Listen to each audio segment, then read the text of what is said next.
A good warm-up should mobilize, activate, and set up your muscles for the activity you're about to do. A typical warm-up should raise your heart rate. By raising your core temperature, our muscles are prepared to function at full capacity. First, we'll do 4 sets of strides for 100 meters at a time at about 40 to 50% of your capacity. Between each 100 meter set, take a 30-second rest or walk. You can use a heart rate monitor if you have one and aim to be at 65% of your maximum heart rate. Now it's all about mobilizing your joints and stretches. That can include band stretches and hip mobilizing exercises like the hamstring inchworm and the cobra, all mixed with some duck walks and lunge walks to keep up your pulse rate.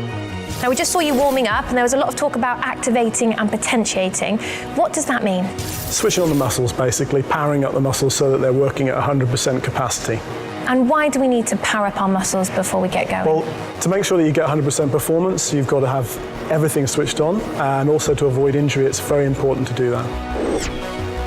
Yes, everyone from parents, doctors, and countless magazines tell you to drink more.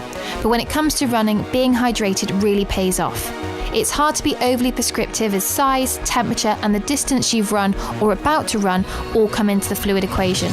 But make sure you drink at least 30 minutes before a run and follow the little and often mantra that's the cornerstone of the 8 glasses a day advice. Just remember that alcohol and caffeine are diuretics and can lead to dehydration. Thankfully, there is a foolproof, high-tech way of checking your hydration levels, and that is the urine test. If your wee's light yellow, that's the ideal colour. Dark yellow into orange means you need to drink more water, whilst almost transparent is overly hydrated. In this situation, you don't need to drink any more. As for what you should drink, if your run's under an hour, a glass of water will be fine. If you're heading out for longer, you might want to sip an energy drink. It's an obvious one, but a delicious vindaloo, poppadoms and rice are not the ideal pre-run food. Big meals too close to your run will sit in your stomach and cause you all sorts of unwanted stress, because as our limbs speed up, our digestive process slows down, as normal blood flow to your gastrointestinal system is diverted to your working muscles. An undigested large meal will sit in your stomach like an unwanted party guest, possibly leading to cramping or a stitch. Instead, if consuming a meal pre-run, aim for at least 2 hours before so it's all digested. Running staples include pasta, potatoes and rice, which release slowly to keep you running. If you eat anything in that pre-run 2-hour period, keep it very simple and easily digested, like a slice of toast with jam, banana or energy gel. Early birds out there can arguably run without breakfast if the duration is an hour or less. Those with elite aspirations can run even longer without a breakfast feeding to increase the amount of calories the body burns from fat. Just make sure you don't run at a too high intensity on water only, as you could hit the wall. Fact: setting a goal for each run session will improve your running and maintain motivation. This doesn't have to be complex or involve mastering the latest piece of run technology.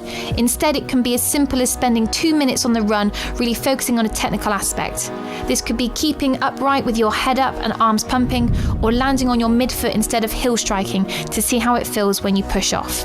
So the key is, even the simplest of goals need to be specific. Instead of saying, I want to run faster next time, try running faster for 10 seconds. And instead of wanting to just run for longer, try adding 300 meters onto your next run. Finally, use the bathroom. You're fully hydrated and are about to head out for an hour, undertaking an activity that will send your bowels jumping around like a cat on a hot tin roof. It all has the potential for a perfect storm, so have a bathroom stop before your digestive system stops you. There you have it, a snapshot of what every budding athlete or fitness expert should know. For more top tips, click this box. For more insight into how to do something, click that box. And don't forget to subscribe to Team Bath.